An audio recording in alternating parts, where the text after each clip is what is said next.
এই যে আপনারা দেখছেন আমরা দাঁড়িয়ে ছবি তুলছি, এই দিনটার জন্য আমরা বিগত 7 বছর ধরে অপেক্ষা করছিলাম, কিন্তু আসলেই যেই দিনটার জন্য অপেক্ষা করছি সেই দিনটায় যাওয়ার জন্য এটা আজকে প্রথম ধাপ। হ্যালো এভরিওয়ান, আমি সম্রাট এন্ড আমি প্রেরণা। নাও ওয়েলকাম টু আমাদের দিনলিপি। কেউ কেউ বলছে বিয়ে করলে নাকি হাত পা পুরো বেঁধে যাবে, তাই এই কটা দিনে যেন জীবন খুলে আনন্দ করে নিই, গিয়ে যেন আমি আমার দাঁতটা তুলে ফেলি, কারণ বিয়ের পর নাকি আমার হাত পা সমস্ত কিছু বেঁধে যাবে। কেউ কেউ তো আমাকেও ভয় দেখিয়ে দিচ্ছে, বলছে এই জীবনের যে এই সময়ের আনন্দটা পাচ্ছিস আর বিয়ের পরে সেটা পাবি না, এই কটা দিন হাতে আছে, যা আনন্দ করার যা ওরার উড়ে নে। কিন্তু সত্যি কথা বলতে একদম মন থেকে বলছি আপনাদের, এই আনন্দটাকে জলাঞ্জলি দেব বলেই 7 বছর আগে ফেসবুকে প্রথমে হ্যালোটা আমিই পাঠিয়ে দিয়েছিলাম। আর আমিও হয়তো হাত পাটা বেঁধে ফেলবো বলেই রিপ্লাই করেছিলাম, আচ্ছা তোমার কি কোনো গার্লফ্রেন্ড আছে নাকি। তারপর জানি না কিভাবে আস্তে আস্তে আমাদের জীবনের গল্পটা ডেভেলপ করে গেছে। আমাদের এই গল্পটা যেন একটা উপন্যাসে পরিণত হয়, আর প্রত্যেকটা অধ্যায় যেন আমরা আমাদের দিনলিপিতে রেগুলার আনতে পারি, সেই বিষয়ে কিন্তু আপনাদের কাছ থেকে সাপোর্ট এবং আশীর্বাদ আর ছোটদের কাছ থেকে ভালোবাসা চেয়ে নিতে চাইছি।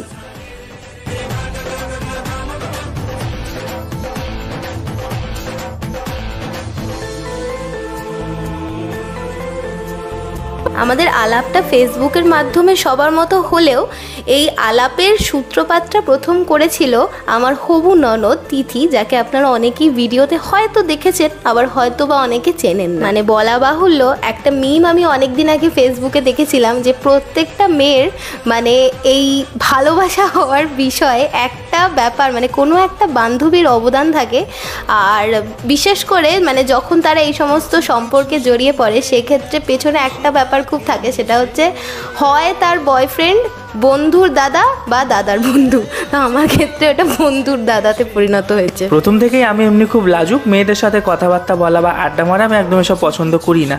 তো এইটা নিয়ে আমার বোনের খুব আক্ষেপ যে তোর গার্লফ্রেন্ড কেন নেই। একদিন ভাইফোঁটা দুপুরে আমি বসে আছি, আমার বোন হঠাৎই আমার কাছে এসে বলছে, দাদা দেখবি আমাদের ক্লাসে একটা নতুন মেয়ে এসেছে, লম্বা লম্বা চুল, ফর্সা, বিনুনি করে স্কুলে আসে, মেয়েটা কিন্তু খুব ভালো। আমি শুনে ভাবলাম এটা আবার কি ডেসক্রিপশন, একটা বাচ্চা মেয়ে স্কুলে বিনুনি করে আসতেই পারে আর ফর্সা হতেই পারে, এটা দেখে কাউকে মনে ধরার মতন কথা নয়। আবার অপর দিকে ও আমাকে স্কুলে টিফিন টাইমে বসে বসে কানের মধ্যে ঘেঁজাতো, জানিস তো আমার দাদাকে খুব সুন্দর দেখতে, এত ভালো দেখতে, তুই না দেখলে বিশ্বাস করতে পারবি না। এবার ওর দাদাকে আমার দেখার কথা নয়, কারণ ও যেই সময় আমাকে ওর দাদার ডেসক্রিপশান দিত সেই সময় আমার কাছে না তো ছিল কোনো ফোন, আর নাই আমি মানে বাড়ির বাইরে বেরোতে পারতাম। আমি ভীষণ মানে স্ট্রিক্ট ফ্যামিলি থেকে বিলং করতাম, তো এগুলো কোনোটাই আমার পক্ষে সম্ভব ছিল না।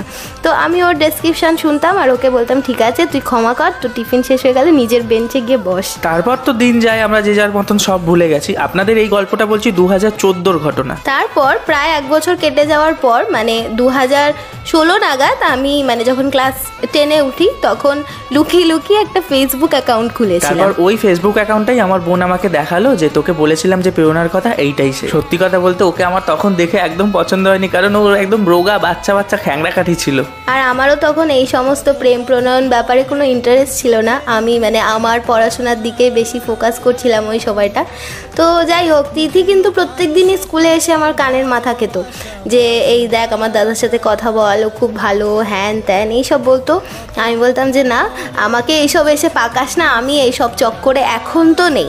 তো ও আমাকে না পেয়ে একদিন দেখছি আমাদের একটা ক্লাসমেট, ওর নাম হচ্ছে শিখা, তারপর আরেকটা ক্লাসমেট ছিল সুপ্রিয়া, আমরা খুব ক্লোজ ছিলাম। তো ও যখন দেখতো যে আমাকে বলে বলে আর ওর মুখ ব্যথা হয়ে গেছে, কিন্তু ওর আক্ষেপ যে ওর একটা ওর দাদার গার্লফ্রেন্ড চাই, ও কী করতো, সুপ্রিয়া শিখা ওদেরকে গিয়ে বলতো যে আমার দাদা আছে খুব সুন্দর দেখতে, ও নিজেই ওর দাদার বড়াই করে, খুব সুন্দর দেখতে, তোরা এত সুন্দর ছেলে কোনো দিন দেখিসনি, ওকে তোরা একটু কথা বল। এরম আমার দাদা খুব লজ্জা পায়, তো নিজে থেকে কথা বলে না।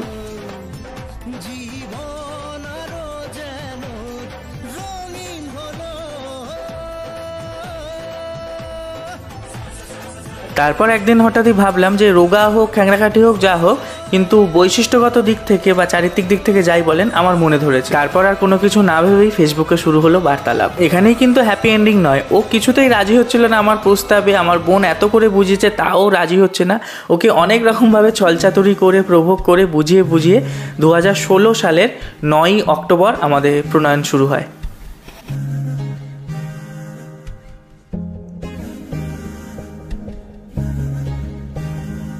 যাই হোক, আমাদের মোটামুটি সেটিং হয়ে গিয়েছিল। সেটিংটাকে বাংলায় কি বলে আমি জানি না, নাহলে এত পাতি কথা বলার আমার ইচ্ছে ছিল না এত সুন্দর মুহূর্তটাতে। যাই হোক, আমাদের দিকটা তো হয়ে গেল, কিন্তু বাড়ির লোক ওরা তো এত তাড়াতাড়ি মানবে না। সম্রাটের মা তো প্রথমেই শুনে বললো, না না আমি এখন এইসব ব্যাপারে ভাবিনি, তুই কোন মেয়ের সাথে কথা বলছিস, কি ব্যাপার।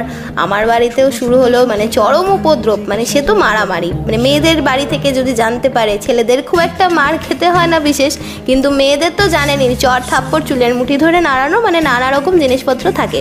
আমার ক্ষেত্রে একটা জিনিস স্পেশালি অ্যাড হয়েছিল, সেটা হচ্ছে কান ধরে উঠবোস। আমার মামা একদিন আমাকে বাড়ির বাইরে বের করে দিয়ে বলে, উঠবোস করো, উঠবোস করতে থাকো। উঠবোস করছি, সে আর শেষ হয় না, করছি করছি করছি, মানে প্রায় অনেকবার উঠবোস করেছে। মানে শেষে যখন আর আমার পা চলছে না, মানে আমি পুরো পঙ্গুর মতো পড়ে গেছি রাস্তায়, তখন আমাকে ঘরে নিয়ে আসা হয়েছে। প্রায় 2 দিন আমার পা কোনো রেসপন্স করছিল না, মানে আমি উঠে দাঁড়ালে মাতালের মতন টলে যাচ্ছিলো, পড়ে যাচ্ছিলাম। এবার আমি পরের দিন পড়তে গিয়েছি, সেখানে স্যার বলছে, তুই এরকম মাতালের মতন টলছিস কেন? তখন আমার বান্ধবীরা বলছে যে, আরে স্যার বলবেন না, এই বয়সে বিচকেমি করেছে, বাড়ি থেকে মার খেয়েছে আর কি। স্যার বলল, তোরা যে কেন এসব করিস আমার মাথায় ঢোকে না, এই টুকুটুকু বাচ্চা মেয়ে, তোদেরকে আর কোনো খেয়ে দে কাজ নেই। কিন্তু যাই বলুন তাই বলুন, এই সব কি আর মানে ইয়ে দেখে হয়, সময় দেখে হয়? বয়সন্ধি কালে মানে সে সময় একেবারে চতুঙ্গে রয়েছে আমাদের তখন কি আর এগুলো কথা মাথায় থাকে?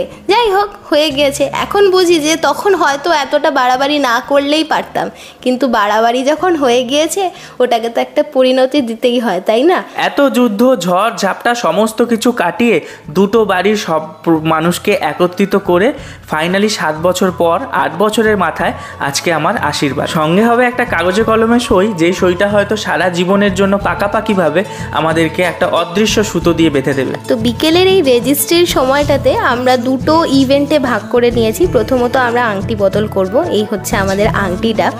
আচ্ছা, এই আংটিটার একটা বিশেষত্ব রয়েছে।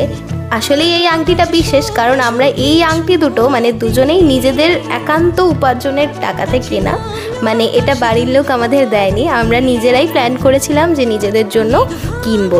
ইভেন এটার জন্য আমরা অনেক দিন ধরে নানা রকম প্ল্যান প্রোগ্রামও করছিলাম।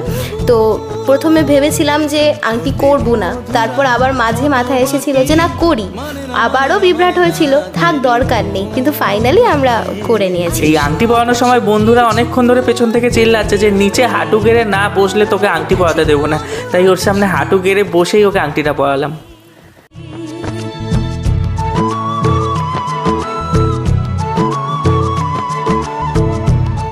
নেক্সট ইভেন্টে আছে আমাদের মালা বদল। অনেক জনের মালা বদল দেখেছি, কিন্তু এই নিজেদের মালা বদলের অনুভূতিটাই কিন্তু অন্যরকম। এই যে পরপর ইভেন্টগুলো পুরোটাই আমরা দুজন মাথা থেকে বের করেছি, মানে বাড়ির লোকদের মাথায় এগুলো ছিল না। মালাটাও সম্রাট নিজে গিয়ে অর্ডার করে এসেছে বাড়িতে, কারোর আসলে মাথায় ছিল না বলতে, যেহেতু সম্রাট বাড়ির বড় ছেলে, তো ওই জন্য ওকেই এই ব্যাপারটা পুরোটা মাথায় রাখতে হয়। আর বাকিরা মানে ওর বাবা মা যারা রয়েছেন তারা তো এমনিতেই পুরোটা অ্যারেঞ্জমেন্টে অনেকটা বিজি ছিলেন, তো এইগুলো সব ওই নিজের মাথা থেকে বের করে করেছে। তারপরে হচ্ছে সারপ্রাইজ দেওয়ার জন্য আবার কেকও অর্ডার করেছে। আমি ওকে বলছিলাম যে তুমি একটা কেক অর্ডার করবে, প্রথমে আমাকে বলছে না না ওইসব করে না, ওইগুলো ঢং করে যারা আনে। তারপর দেখছি যে না, একটা কেক নিয়ে এসেছে। আমি তো মানে অবাক যে বা তুমি এত আমার কথা মনে রেখে এগুলো আবার অর্গানাইজও করো। কেকটার মধ্যে আবার কি লিখেছি দেখুন না, আমি তোমারও সাথে বেঁধেছি আমার, কিন্তু প্রাণটা মনে হচ্ছে ঠিক করে বাঁধেনি, ওই জন্য দেখুন না লেখাটা কেরম ঘেটে মেটে গেছে। আজকে থেকে আর মাত্র 22 দিনের মাথায় আমাদের বিয়ের জন্য মারাত্মক অ্যারেঞ্জমেন্টে আমরা ব্যস্ত।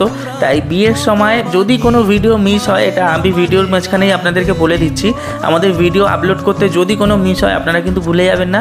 ভিডিও চেষ্টা করব আমরা রোজ যেমন দিই ভিডিও দেওয়ার, হয়তো কোনো একদিন মিস হতে পারে, আপনারা ওটা একটু মানিয়ে নেবেন। একটা সবথেকে আনন্দের বিষয় যেটা আমাদের ক্ষেত্রে হয়েছে সেটা হচ্ছে যে আমাদের দু বাড়ির লোকজনই মানে আমাদের উপর স্যাটিসফাইড, বা বলতে পারেন যে আমাদের দুজনের এই যে প্রণয়ন সম্পর্কটা মেনে নিয়েছে। অনেক সময় হয় কি লাভ ম্যারেজের ক্ষেত্রে আমি যেটা দেখেছি অনেকের ক্ষেত্রে, যে বাড়ির লোকের সঙ্গে একটা মনোমালিন্য হয়, বা অনেকের বাড়ির লোকরা উপস্থিত থাকে না, অনেকে মানে ছেলেরা বা মেয়েরা পালিয়ে গিয়ে বিয়ে করে নেয়, যদিও আমি পালিয়ে বিয়ে করার একদম বিপক্ষে। তাও আমি দেখেছি মানে একটা বাড়ির লোকের থেকে সাপোর্টটা পায় না, কিন্তু আমাদের মানে এটা হয়নি। আমাদের বাড়ির লোকরা সবাই একসাথে হয়েই আমাদেরকে যে এভাবে এক করতে সাহায্য করছে, এটার জন্য মানে আমি বাড়ির লোকদের ওপর চিরকৃতজ্ঞ থাকবো যে ওরা আমাদের এই স্পেশাল মুহূর্তটাকে স্পেশাল বানিয়ে রাখছে বা বানাতে সাহায্য করছে। কারণ আসলে কি বলুন তো, বাড়ির লোকরা পাশে না থাকলে কোনো কিছুই মানে ভালো লাগে না, যে আনন্দের রংটা ওটাই যেন খেলে না। তো আজকের ভিডিওটা এইখানেই শেষ করছি, আর বড় করব না। দেখা হবে আবার ডেইলি লাইফের যেমন ভিডিও দেখছেন তেমন নিয়ে, আবার বিয়ের ভিডিও কিন্তু আসছে, আপনারা দেখতে থাকবেন আর আমাদেরকে সাপোর্ট করতে থাকবেন। দেখা হচ্ছে নতুন ভিডিও নিয়ে। টাটা।